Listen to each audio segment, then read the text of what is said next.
The train whistle pierced the crisp Colorado air, announcing its arrival in Silverwood Springs with an authoritative wail that sent a flurry of birds from their perch atop the station's weathered roof.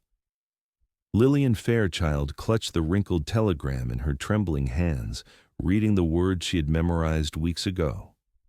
Arriving September 16th, 1883. Don't give up on me. F.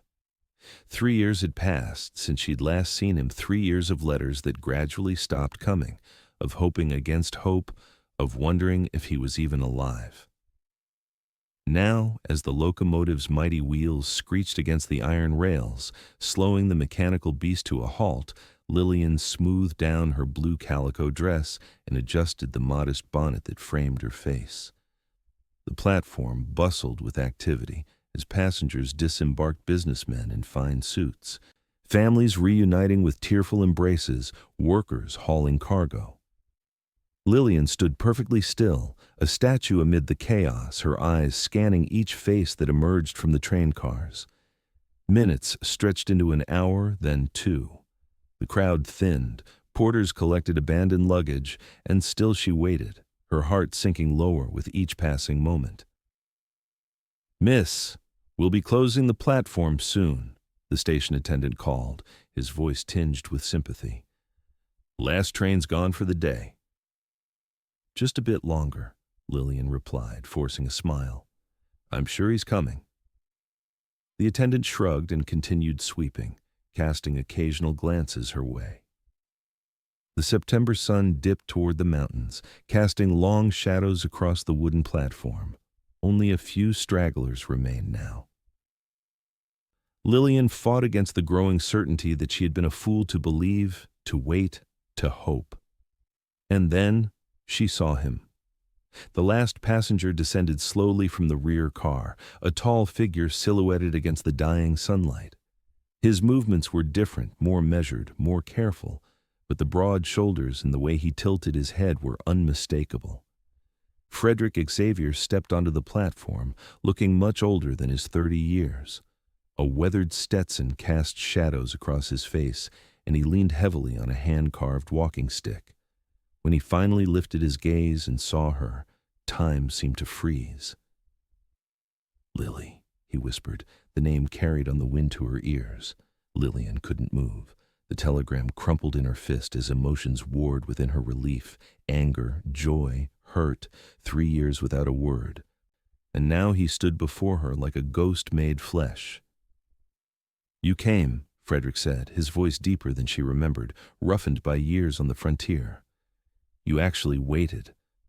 "I said I would," Lillian replied, surprised by the steadiness in her voice despite the storm raging inside her. "Though I nearly gave up on you." Frederick took a tentative step forward, then another. She could see him clearly now, the scar that ran from his right temple to his cheek, the flecks of gray in his dark hair, the weariness etched into the corners of his eyes.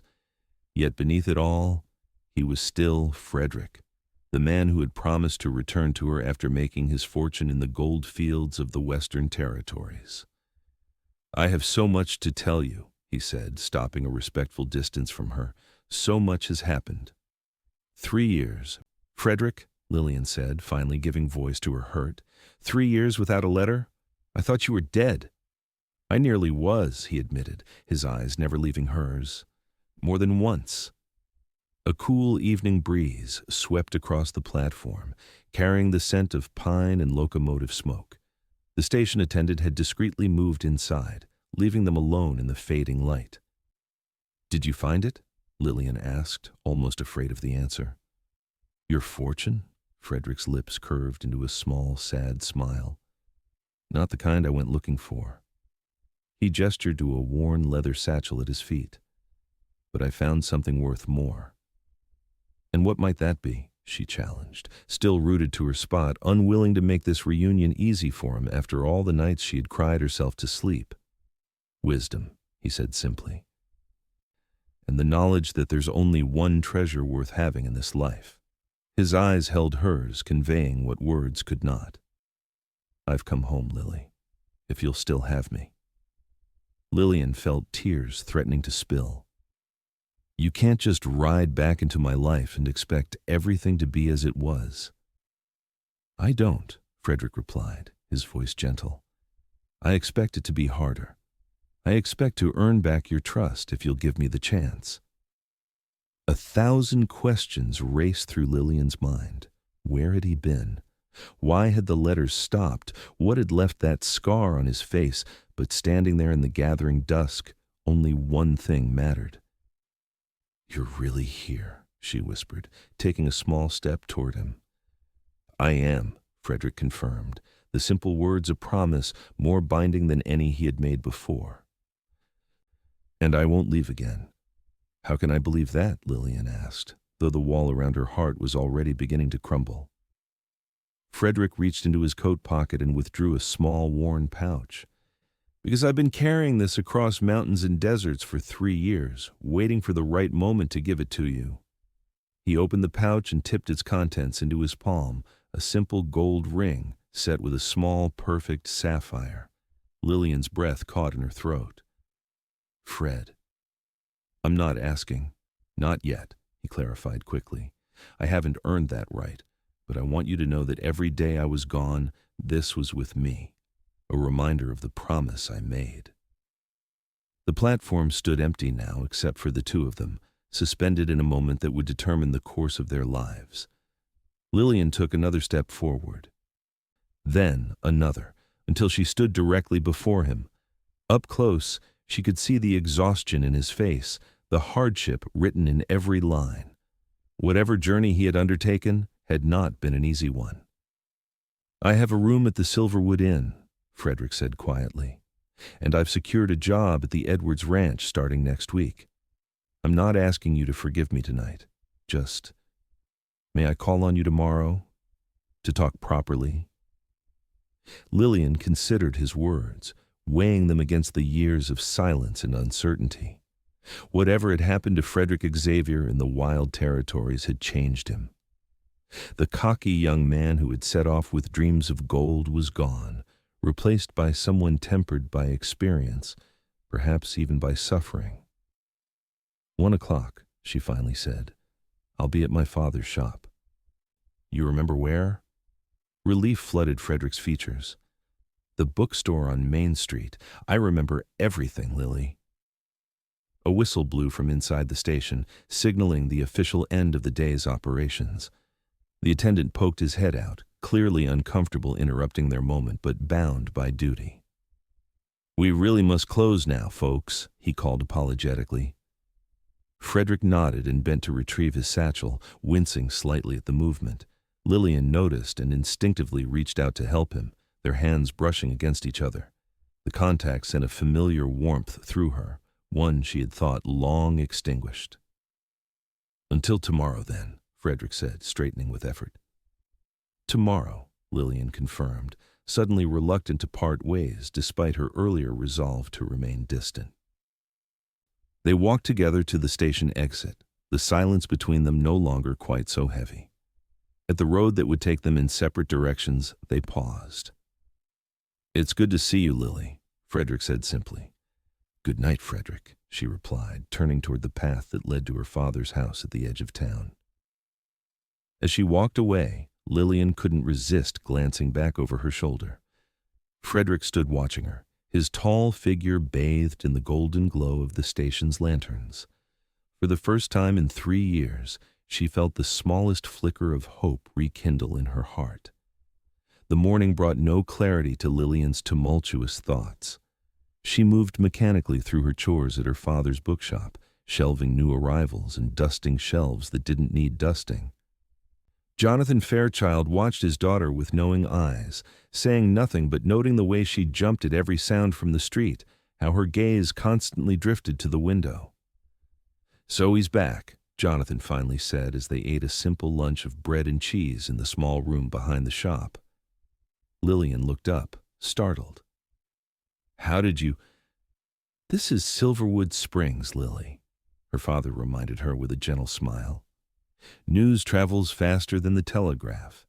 Mrs. Hollister saw you at the station yesterday evening. Said you were talking to a tall stranger with a walking stick." "It's Frederick," Lillian confirmed, absently tracing patterns on the worn wooden table. He's different. Jonathan Fairchild set down his cup of tea, his expression serious. Different how? Quieter, there's a scar on his face, and he walks with a limp now. Lillian met her father's concerned gaze. Something happened to him out there, Pa. 3 years in the territories can change a man, Jonathan acknowledged. The question is, has it changed him for the better? Lillian had been asking herself the same question all night. The Frederick who left was full of grand ambitions and bigger promises. He had been charming, impulsive, convinced that fortune awaited him in the gold fields. This new Frederick seemed more grounded, humbled perhaps. But was it genuine, or just another facet of the charm that had won her heart 3 years ago? He's coming here at 1 o'clock, she admitted, to talk. Jonathan nodded slowly. Then I'll make myself scarce. Take a few deliveries around town. He reached across the table and patted her hand. Just remember, you've built a good life here, Lily. Don't let anyone, not even Frederick Xavier, make you feel like it isn't enough. Lillian squeezed her father's hand gratefully. After her mother died when Lillian was just 16, it had been the two of them against the world. Jonathan had supported her through everything, including her heartbreak when Frederick's letters stopped coming. I know, Pa, I'll be careful. The shop bell rang at precisely 1 o'clock. Lillian looked up from the ledger she'd been pretending to work on for the past hour to see Frederick standing in the doorway, hat in hand. He had shaved and changed into a clean shirt and waistcoat, though the walking stick remained. Sunlight streamed through the windows, highlighting the silver strands in his dark hair that hadn't been visible in the evening shadows. Hello, he said, his deep voice filling the quiet shop. Hello, Lillian replied, closing the ledger and stepping out from behind the counter. You're punctual. A small smile tugged at the corner of Frederick's mouth. Another change you'll have to get used to. He glanced around at the bookshelves. The shop looks good. More books than I remember. Pa expanded the inventory after you left, Lillian explained. We get regular shipments from Denver now. Frederick nodded, clearly trying to find the right words to bridge the awkward silence that had fallen between them. Is there somewhere we could talk? Privately? Lillian hesitated, then gestured toward the back room. Pa's out on deliveries. We can talk in there. She led him through the shop, acutely aware of his uneven footsteps behind her. In the small sitting room, she offered him the more comfortable chair, noticing how he eased himself down with barely concealed relief. Your leg, she said, taking the seat opposite him. What happened? Frederick's eyes darkened with memory. Apache arrow, he replied simply. I was lucky, if you can call it, that the tribe's medicine man took pity on me. Saved my life, though not my mobility. You were attacked, Lillian asked, horrified. No, Frederick corrected firmly. I was trespassing. The Apache were defending their territory from yet another white man coming to steal their resources. His honesty surprised her. I was a fool, Lily. A greedy, arrogant fool who thought the world owed him riches. The raw self-recrimination in his voice touched something in Lillian. This was not the prideful young man who had left Silverwood Springs. Your letters, she said, unable to keep the hurt from her voice. They just stopped. Frederick leaned forward, elbows on his knees. I was held by the Apache for 6 months. By the time I was released, healed, but forever changed, I tried to write. I sent 3 letters, but I suspect they never reached you. He sighed deeply. And then I was ashamed. Ashamed to come back a failure, with nothing to offer you but a broken body and empty pockets. I never cared about gold, Lillian said softly. I know that now, Frederick replied, meeting her gaze steadily, but it took me nearly dying to understand what matters in this life. Outside, a wagon rattled past and children's laughter floated through the open window. Life in Silverwood Springs continued as it always had, unchanging in its rhythms despite the turmoil in Lillian's heart. "Where have you been all this time?" she asked. "It's been 3 years, Fred." "After I healed, I worked where I could. Ranch hand, farrier, even tried my hand at trading for a while." Frederick's fingers absently traced the scar on his face. "I was in Durango when I heard about the silver strike near Silverwood. Not from greed this time, but because it gave me a reason to come back, to see if—" He trailed off. "To see if I was still here," Lillian finished for him, "or if I'd married someone else." Frederick nodded, vulnerability plain in his expression. "I would have understood if you had. God knows I gave you every reason to forget me." "There were suitors," Lillian admitted, watching his reaction carefully. "The banker's son. The new doctor from back east. Even Sheriff Miller's deputy showed interest." A flash of pain crossed Frederick's features, quickly masked. "Any of them would have been a fine match." "None of them were you," Lillian said simply, surprising herself with the admission. Hope kindled in Frederick's eyes, but he tempered it with caution. "I'm not the same man who left, Lily." "And I'm not the same woman who waited at the station 3 years ago," she countered. "People change. Life changes us." Frederick reached into his pocket and withdrew a folded piece of paper, yellowed with age and creased from frequent handling. "This was the last letter you sent me, the one I received before everything happened." He unfolded it carefully, as if handling a precious artifact. "You wrote about the spring flowers blooming along the creek, about how your father had bought a new printing press, about Mrs. Whitaker's cat having kittens." A tender smile softened his features. "In my darkest moments, I would read this and remember that somewhere, life was still beautiful." Lillian remembered writing that letter, sitting by her bedroom window, as the spring breeze carried the scent of wildflowers through the curtains. It had been a hopeful letter, full of mundane details and gentle reminders of the home that awaited his return. "I kept writing," she said quietly, "even when the letters came back unopened, even when people told me to give up." "Why?" Frederick asked, the question barely above a whisper. Lillian considered her answer carefully. "Because I made a promise. And because despite everything, I believed you would keep yours." The air between them seemed to thicken with unspoken emotions, years of separation and longing creating a tension that was almost tangible. "I have no right to ask anything of you," Frederick said at last, replacing the letter in his pocket. "But I'm asking for a chance, Lily.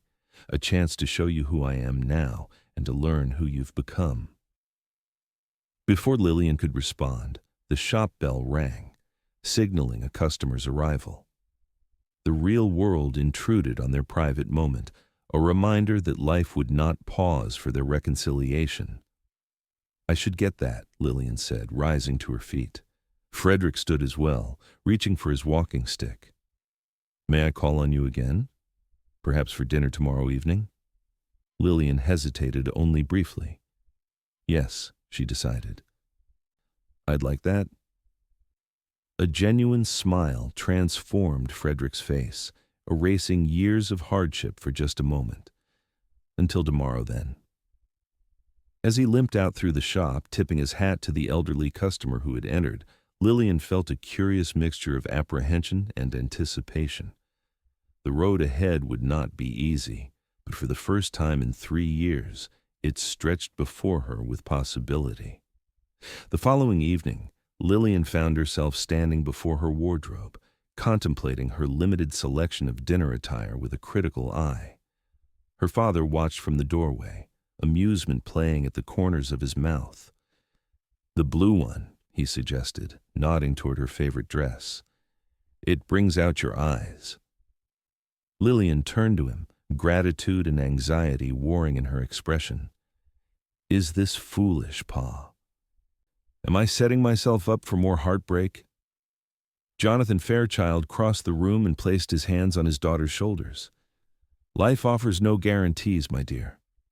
But from what little I've seen of the man he's become, I believe Frederick deserves the chance to explain himself." He pressed a kiss to her forehead. "Just promise me you'll guard your heart until you're certain." "I promise," Lillian said, selecting the blue dress from the wardrobe. Frederick arrived promptly at 6, standing nervously on the Fairchild's modest porch with a small bouquet of late-season wildflowers. Jonathan greeted him with reserved politeness, the protective father evident beneath his cordial exterior. "Have her home at a reasonable hour," he instructed as Lillian emerged from her room, the blue dress complemented by a delicate shawl against the evening chill. "Yes, sir," Frederick agreed solemnly. "You have my word." The walk to the Silverwood Inn was slow, accommodating Frederick's measured pace. Lillian found herself adjusting her normally brisk stride without conscious thought, falling into rhythm beside him. "These are lovely," she said, gesturing to the flowers she carried. "Where did you find wildflowers so late in the season?" "There's a sheltered meadow near the creek," Frederick explained. "The innkeeper's wife told me about it. Said the sunshine hits it just right to keep the flowers blooming into fall."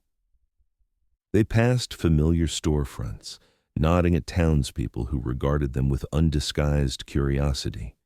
Silverwood Springs had always thrived on gossip, and the return of Frederick Xavier was prime fodder for speculation.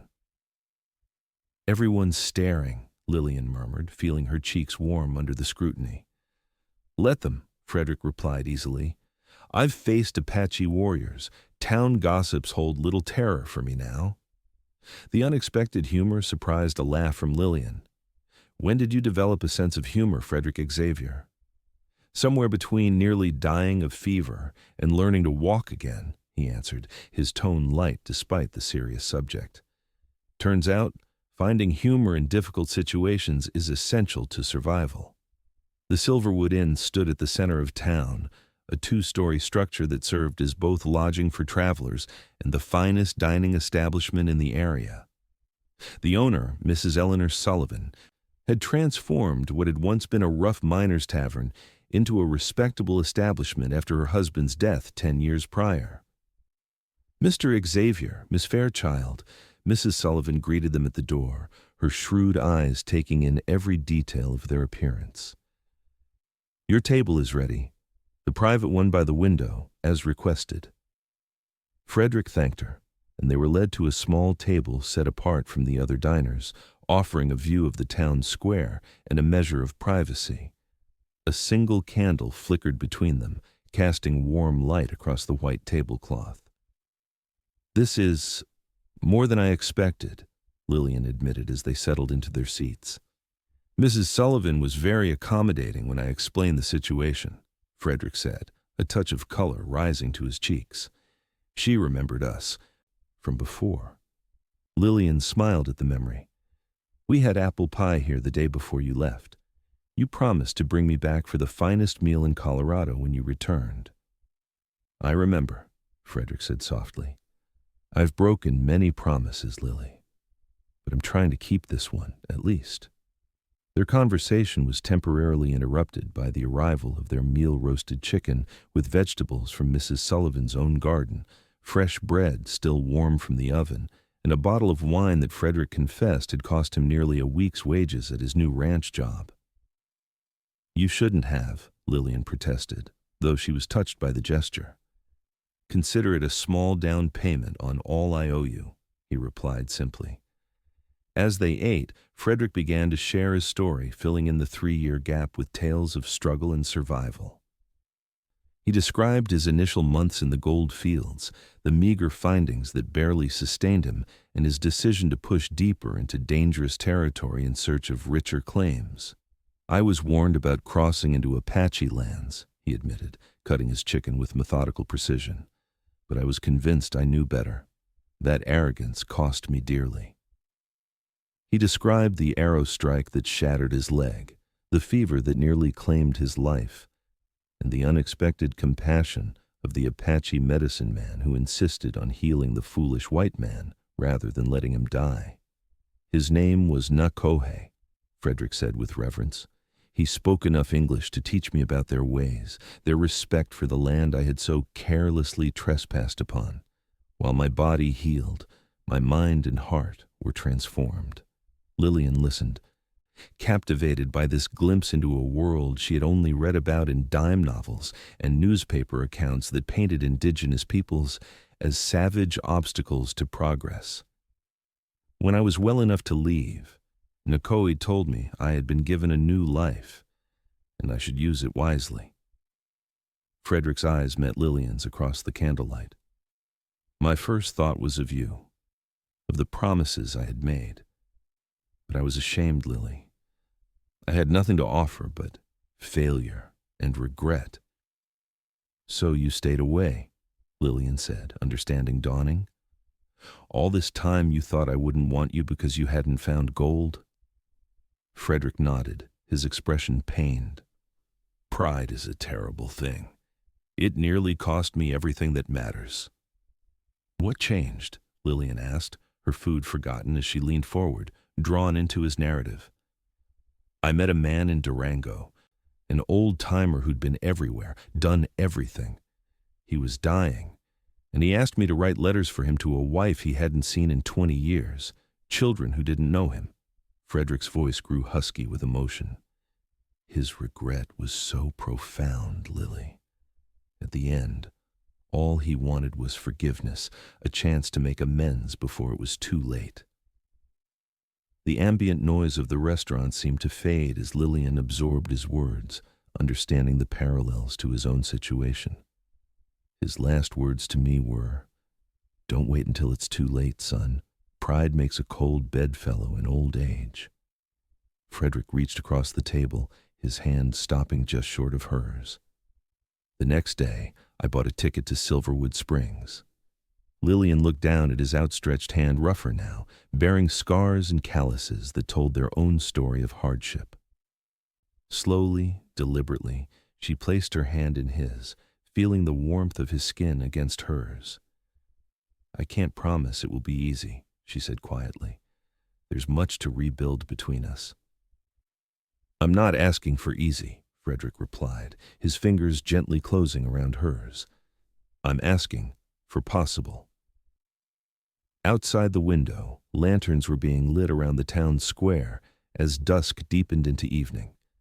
Inside, in the warm glow of candlelight, two people who had once thought themselves lost to each other began the tentative process of finding their way back. "Possible," Lillian echoed, a small smile softening her features. "Yes, I think we can manage that." The days that followed fell into a pattern of cautious reconnection. Frederick divided his time between his work at the Edwards Ranch and his courtship of Lillian, often arriving at the bookshop in the late afternoons, mud-spattered and weary, but determined to spend what hours he could with her. Lillian found herself watching him closely, searching for glimpses of the impetuous young man she had once loved in this more somber, thoughtful version.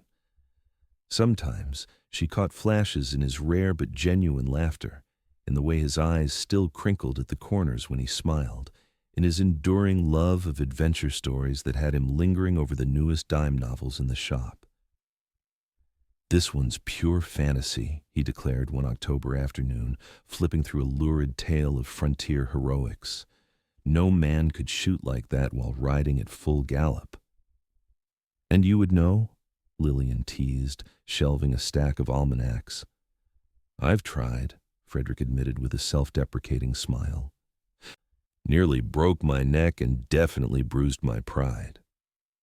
These glimpses of honesty, the willingness to admit his failings and limitations, endeared the new Frederick to Lillian in ways his younger self's bravado never had. There was substance to him now, depth carved by experience and humility born of suffering. One crisp Saturday, with the aspens turning gold against the mountainsides, Frederick suggested a picnic by the creek. "The spot where I found your wildflowers," he explained. "It's beautiful this time of year." Jonathan Fairchild gave his blessing to the outing, his initial wariness of Frederick softening as he observed the man's consistent efforts and genuine care for Lillian. "Take the afternoon," he encouraged his daughter. "Mrs. Peterson can mind the shop." The meadow proved to be everything Frederick had promised, a sun-dappled clearing beside the creek, protected from the mountain winds by a natural formation of rocks, allowing late flowers to bloom despite the advancing season. Frederick spread a blanket beneath a towering cottonwood tree, its leaves a brilliant gold against the clear blue sky. "It's lovely," Lillian breathed, setting down the basket of food she had prepared. "How did you find this place?" "I've been exploring on my days off," Frederick explained, lowering himself carefully to the blanket. "Relearning the land around Silverwood. It's changed in some ways, remained timeless in others." They ate a simple meal of cold chicken, fresh bread, and apple tarts, the conversation flowing more easily now as their comfort with each other grew. Frederick spoke of his work at the ranch, his growing friendship with old Mr. Edwards, who seemed determined to teach him every aspect of cattle ranching despite his disability. "He says a man with a brain doesn't need perfect legs to run a successful operation," Frederick shared, pride evident in his voice. "He's offering me a small parcel of land and a share of the herd after a year's work." "That's wonderful," Lillian said sincerely. "You've always had a good head for business." Frederick looked at her thoughtfully. "I've been thinking about the future, Lily, about building something sustainable, something that could support a family." The implication hung in the air between them, neither quite ready to address it directly. Instead, Lillian changed the subject, asking about the book she'd seen him reading earlier that week. "It's a journal, actually," Frederick admitted. "I started writing during my time with the Apache. Nakohe encouraged it, said that understanding comes from reflection." "May I see it sometime?" Lillian asked, curious about this new dimension to him. Frederick hesitated. "It's quite personal. Some parts are difficult. But yes, someday." He shifted, wincing slightly as he adjusted his bad leg. "Is it painful?" Lillian asked, nodding toward his leg. "All the time, I mean." "Some days worse than others," Frederick acknowledged. "Weather changes make it ache, and I'll never win any foot races." He smiled ruefully. "But I'm alive and I can walk. Many men have fared worse." Lillian studied him in the dappled sunlight, taking in the changes that 3 years had wrought. Beyond the physical alterations, the scar, the slight stoop to shoulders that had once been proudly squared, the premature lines around his eyes, there was a fundamental shift in his bearing. The Frederick who left had been all ambition and confidence, convinced the world would yield its treasures to him through sheer force of will. This Frederick carried himself with the quiet dignity of a man who had faced his own limitations and made peace with them. "What are you thinking?" Frederick asked, catching her contemplative gaze.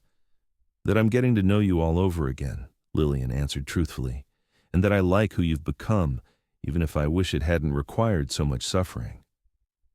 Frederick's expression softened. "The Frederick you knew before wouldn't have deserved you, Lily. He was chasing phantoms, thinking wealth would make him worthy." He reached across the blanket to take her hand. "I needed to learn what truly matters." The air between them charged with unspoken emotion. Frederick leaned forward slightly, his intent clear in his eyes. Lillian felt her heart quicken as he moved closer, asking permission with his gaze. When their lips finally met, it was gentle, tentative, a reunion and a beginning all at once. Frederick drew back first, searching her face. "I've wanted to do that since the moment I saw you on that platform," he confessed. "Why did you wait?" Lillian asked softly. "Because I needed to prove to you and to myself that I'm a man of my word now." His fingers traced the line of her jaw with reverent care. "I needed you to know that I won't disappear again." The walk back to town was companionable. Their hands linked as they navigated the path alongside the creek. The afternoon had shifted something between them, breaking down the final barriers of reserve. As they approached the edge of town, Frederick slowed his already measured pace. "There's something else I should tell you," he said, his expression turning serious. "Something I've been waiting for the right moment to share." Lillian felt a flutter of apprehension. "What is it?" Frederick guided her to a fallen log by the path, inviting her to sit. "While I was in Durango, I heard rumors about a banker who had fled Colorado with his client's money. The description matched your father's former business partner." Lillian stiffened. Martin Caldwell's betrayal had nearly ruined her father 5 years ago, forcing them to sell their larger home and start the bookshop on borrowed money. "They found him?" "They did," Frederick confirmed. "In San Francisco, living under an assumed name. He was arrested 2 months ago." He reached into his coat and withdrew an official-looking document. "This arrived yesterday. The courts have ordered restitution to all his victims. Your father's name is on the list." Lillian took the paper with trembling hands, scanning the legal language until she found the amount. This would clear all of Pa's debts. We could expand the shop, maybe even reopen the printing press." "Justice comes in unexpected ways sometimes," Frederick said quietly. "I wanted to tell your father myself, but I thought perhaps the news should come from you." Tears welled in Lillian's eyes, not just for the financial relief this would bring to her father, but for the thoughtfulness Frederick had shown in handling the matter. "Thank you," she whispered, impulsively leaning forward to kiss his cheek. "This will mean so much to him." Frederick covered her hand with his own. "I can't undo the past, Lily. I can't give back the 3 years we lost. But I swear to you, every day from now on, I'll try to be a man worthy of your faith in me." As they walked the remaining distance to town, the setting sun bathed Silverwood Springs in golden light, a benediction on new beginnings and second chances. Jonathan Fairchild wept openly when Lillian showed him the restitution document that evening. "After all this time," he marveled, wiping his eyes with a handkerchief. "I'd given up hope of ever seeing that money again." "Frederick says the documents just need your signature, and the bank will release the funds next week," Lillian explained, her own eyes damp with emotion. Her father looked at her with sudden clarity. "He brought this news, yet let you deliver it? He could have used this to curry favor with me." "That's not who he is anymore, Pa," Lillian said simply. Jonathan nodded thoughtfully. "No, I don't believe it is." He folded the document carefully and placed it in his desk drawer. "You care for him still, perhaps even more than before." It wasn't a question, but Lillian answered anyway. "I do. He's changed, but so have I. We're finding our way back to each other, slowly." "Then I have a proposition for you both," Jonathan said, a new energy animating his features. "With this money, we could expand beyond the bookshop. That vacant storefront next door, we could open a proper print shop again, maybe even start a small newspaper." His eyes twinkled. "And I'll need someone with a head for business to help manage it all." "Frederick," Lillian realized, understanding her father's implication. "The ranch work is honorable, but his leg troubles him more than he admits," Jonathan observed shrewdly. "A position that used his mind more than his body might suit him better in the long run." He squeezed his daughter's hand. "Think on it. Speak to him. The offer stands either way." That night, as Lillian prepared for bed, she found herself thinking of futures that had once seemed impossible. For 3 years, she had lived in a state of suspended animation, her heart and hopes frozen in time as she waited for word that never came. Now, suddenly, life was in motion again, possibilities unfolding like the pages of a book. Frederick called the following afternoon, as had become his custom. The October sky had darkened with the promise of the season's first snow, and he arrived at the bookshop with his collar turned up against the biting wind. "You shouldn't have come out in this weather," Lillian chided, noting the stiffness in his movements that suggested his leg was paining him. "Wild horses couldn't keep me away," Frederick replied, his smile warming as he unwound his scarf. The shop was empty of customers, the impending storm having kept most townspeople close to home. "Pa spoke to me last night," Lillian began, pouring them each a cup of hot tea from the pot she kept brewing on cold days, "about the restitution money." Frederick accepted the tea gratefully, warming his hands around the cup. I hope the news brought him some peace." "It did more than that," Lillian said, leading him to the small table in the corner where they often sat during his visits. "It's given him new purpose. He wants to expand the business, reopen the print shop, start a small newspaper." "That's wonderful," Frederick said sincerely. "Your father has always had an entrepreneurial spirit." "He has another idea as well," Lillian continued, watching Frederick's face carefully.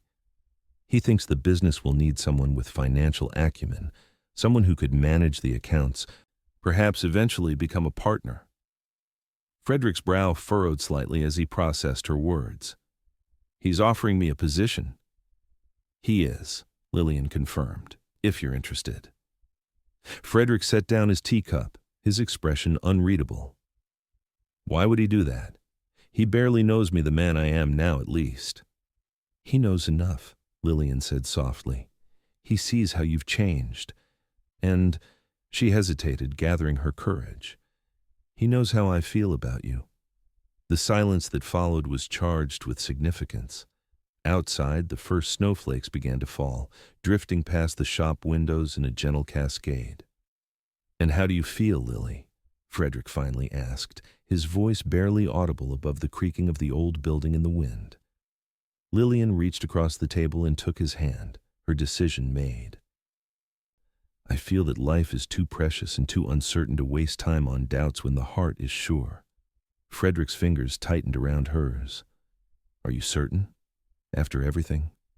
"The past is written," Lillian said simply. "It's the future that concerns me now. And I want that future to include you, Frederick Xavier." The emotion that crossed his face was almost painful in its intensity, hope and disbelief warring with a joy so profound it seemed to transform him. "I don't deserve this second chance," he whispered. "Perhaps not," Lillian agreed, a gentle smile softening her words. "But you have it nonetheless. What will you do with it?"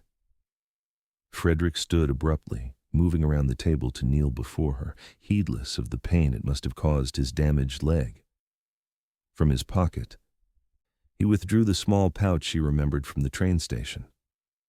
"I've carried this across mountains and deserts," he said, echoing his words from that first evening, "waiting for the moment when I might have earned the right to offer it."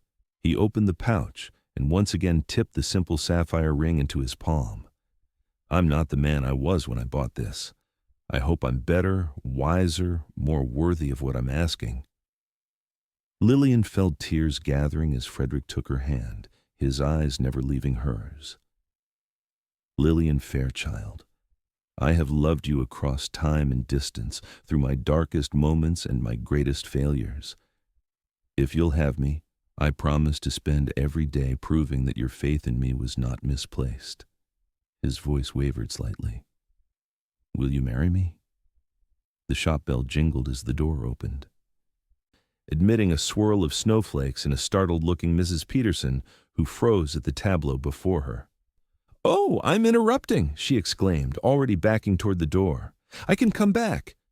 "No," Lillian said quickly, her eyes still locked with Frederick's. "Stay, Mrs. Peterson. In fact, you can be our witness." She turned to the older woman with a radiant smile.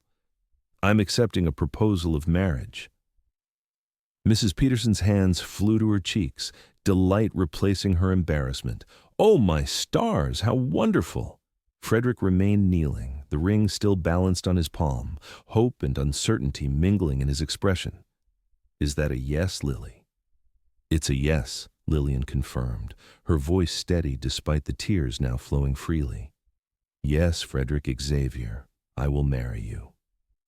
With trembling fingers, Frederick slipped the ring onto her finger, the sapphire catching the lamplight as snow continued to fall outside, blanketing Silverwood Springs in pristine white, a clean page upon which their new beginning could be written.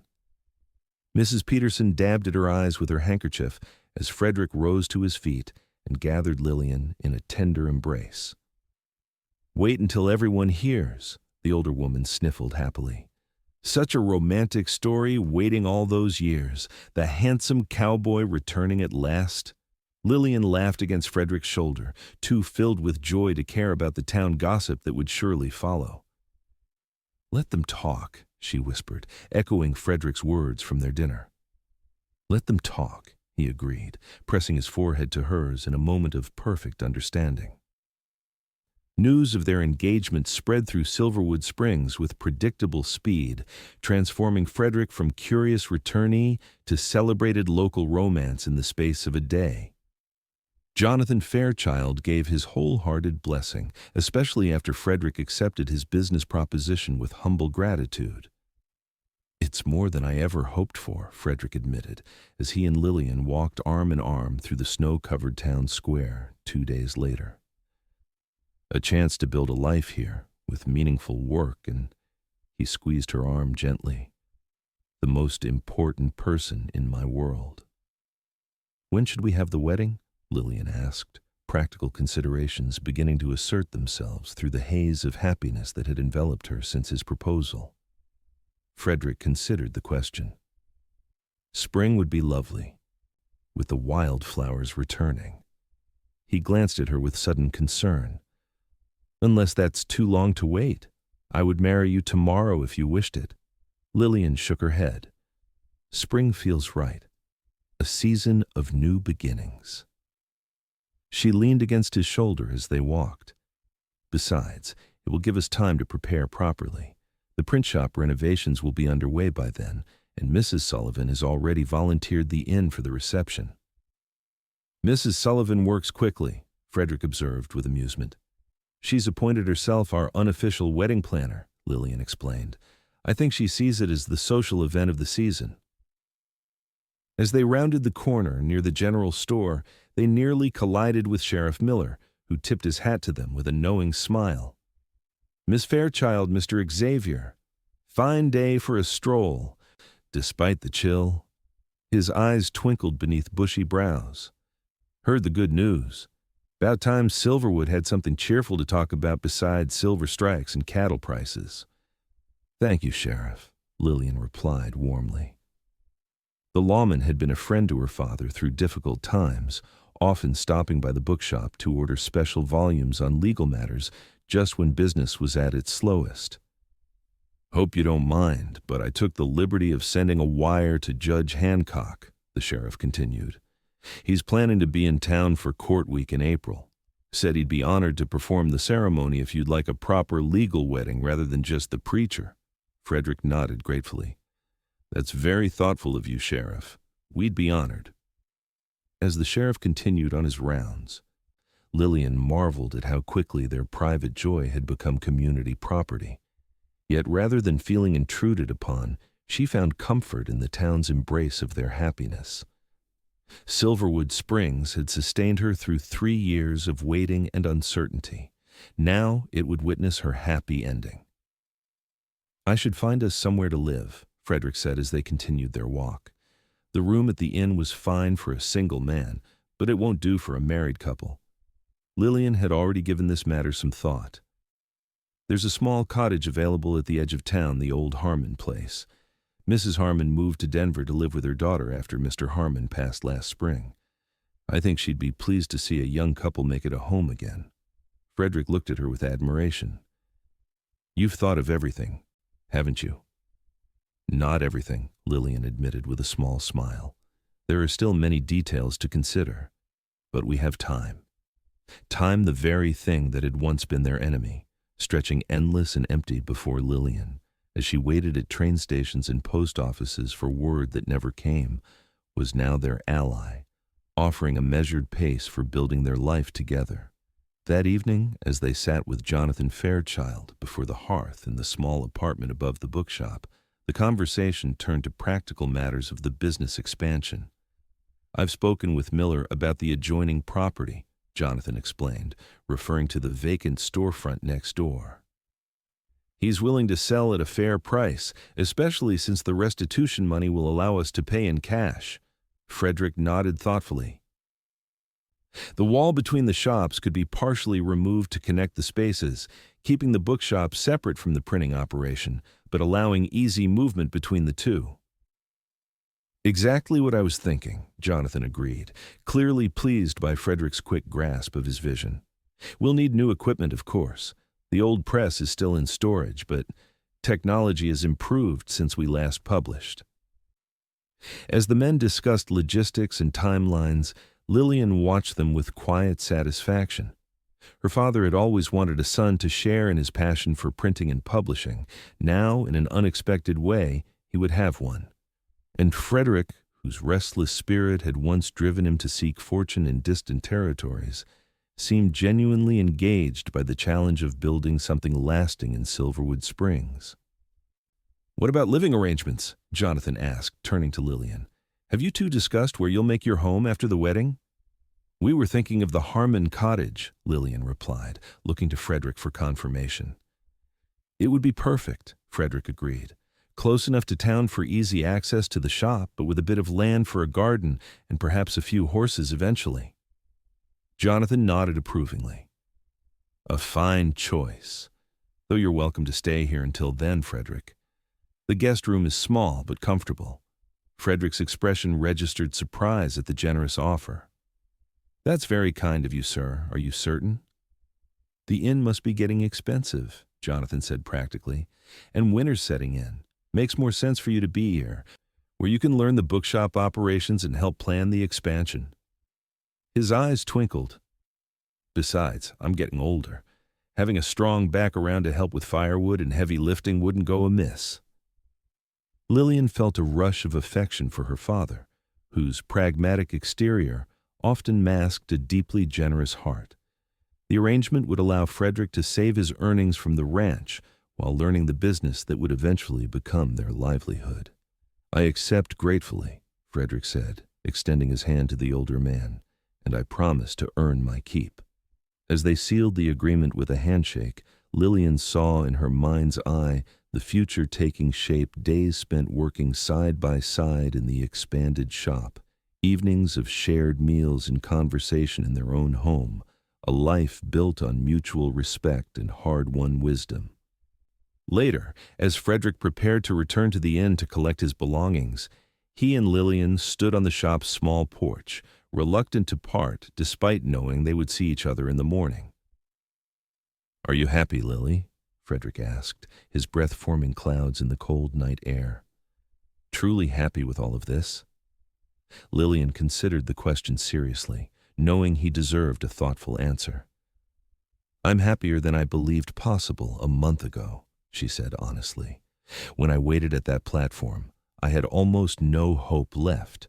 Now," she looked up at the stars visible between the snow clouds, "now I have everything I ever wanted, just not in the way I once imagined it."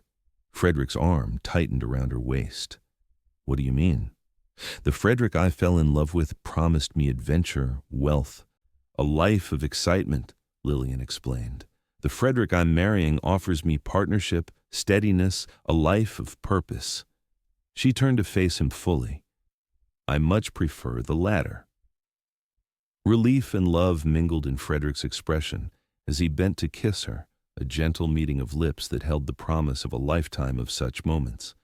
When they finally parted, the night seemed less cold, warmed by the certainty of their shared future. "Until tomorrow," Frederick murmured, reluctantly stepping back. "Until tomorrow," Lillian echoed, watching as he made his way carefully down the snow-covered street, his silhouette gradually disappearing into the darkness. The months that followed passed in a flurry of activity. Winter tightened its grip on Silverwood Springs, bringing heavy snows and bitter cold that kept most townspeople close to hearth and home. Yet, inside the Fairchild household and the adjoining storefront, warmth and purpose prevailed. Frederick proved himself an invaluable addition to both home and business. His experiences in the territories had given him unexpected skills. He could repair almost anything, negotiate favorable terms with suppliers, and charm even the most difficult customers with his understated humor and genuine interest in their needs. The print shop renovation progressed steadily despite the weather. Walls were removed and rebuilt, the old press retrieved from storage and refurbished, new type ordered from Denver. Jonathan thrived under the renewed sense of purpose, his enthusiasm infectious as he taught Frederick the intricacies of the printing trade.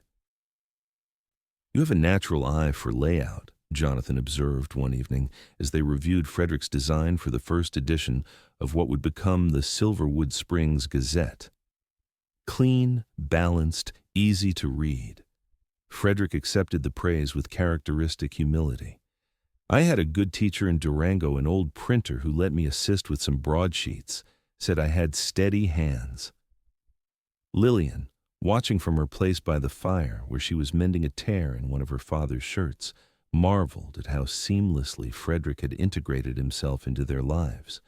His presence filled spaces she hadn't realized were empty, bringing a quiet strength and dependability that complemented her father's creative energy and her own practical nature.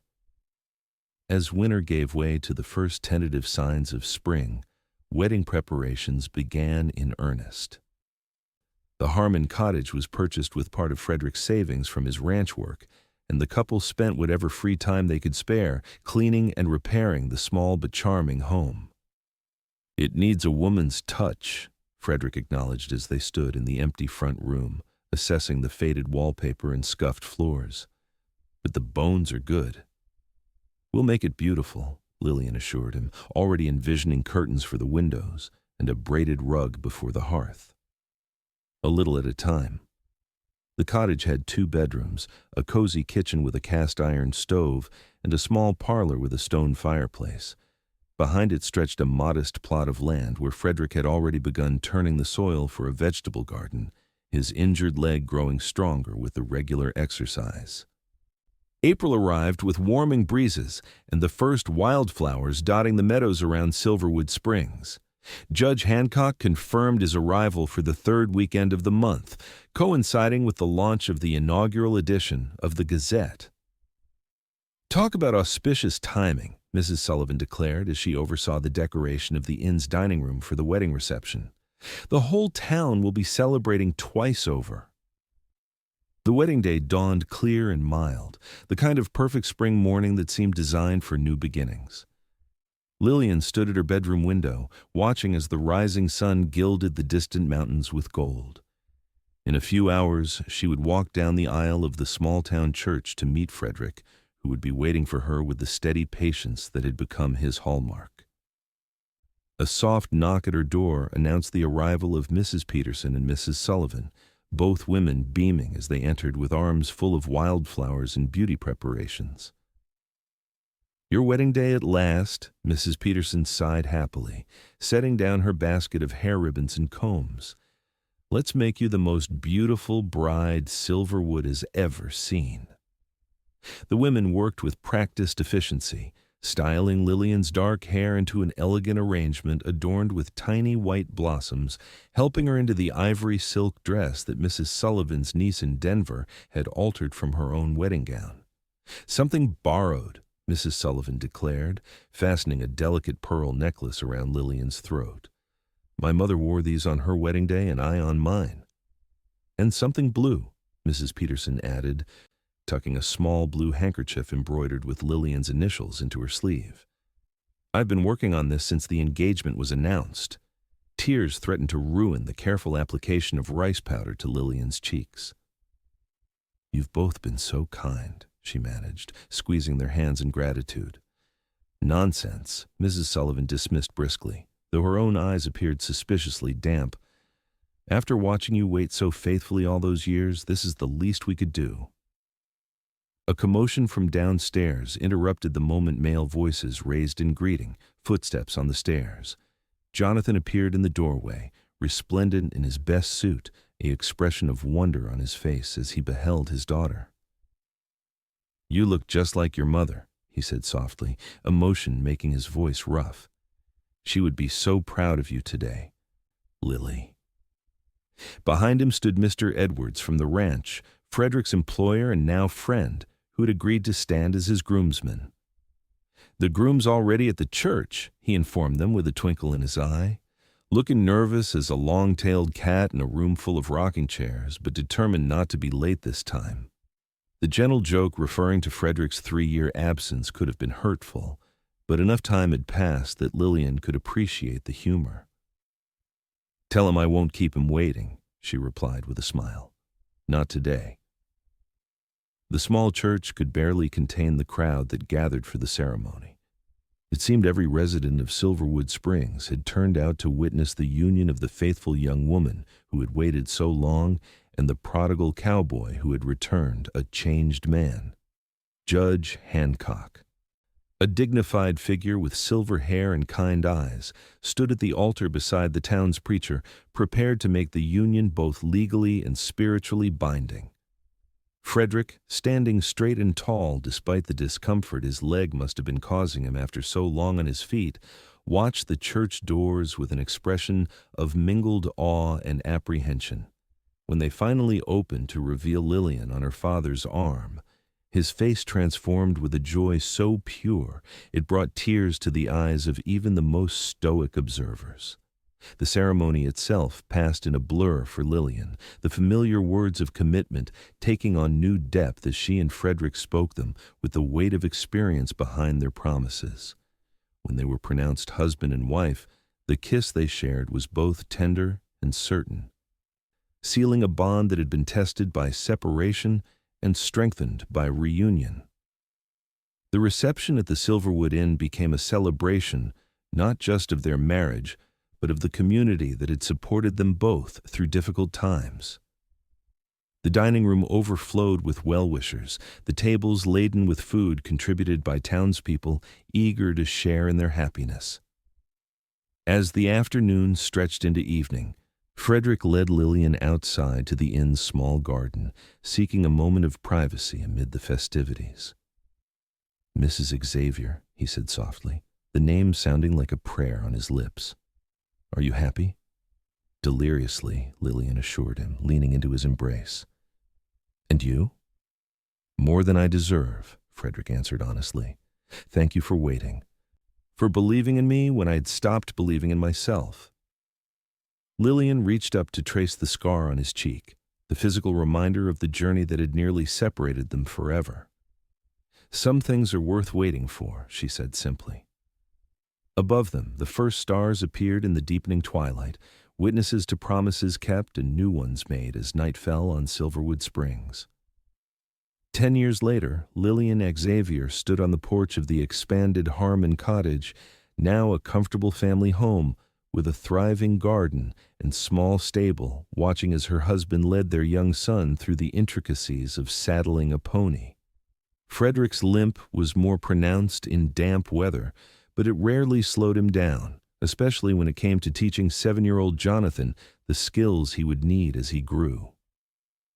"Gently with the cinch," Frederick instructed, his patient voice carrying across the yard. "You want it secure but not too tight. Remember, Thunder's your partner, not just your transportation."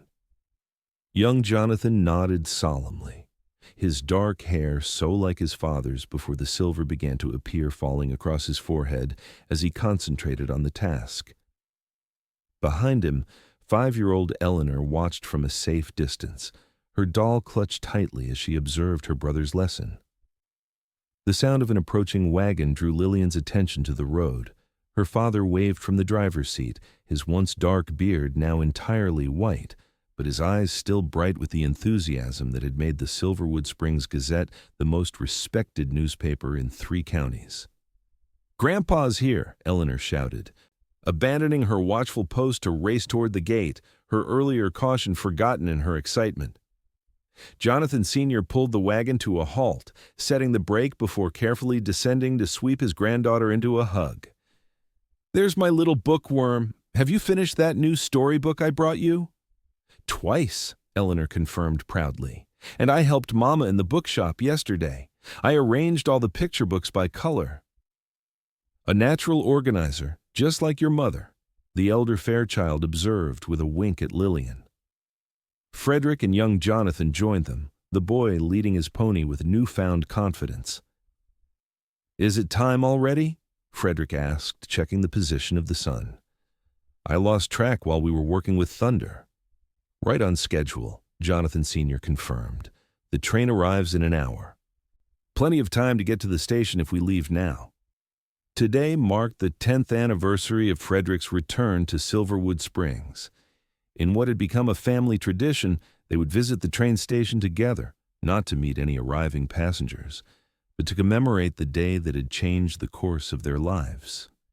"I'll get the picnic basket," Lillian said, returning inside to collect the meal she'd prepared for their outing. The special anniversary edition of the Gazette lay on the kitchen table, featuring a front-page story about the decade of growth Silverwood had experienced since the paper's founding and the silver boom that had followed. The train station had been renovated in recent years, expanded to accommodate the increased traffic that the silver mines in growing town generated.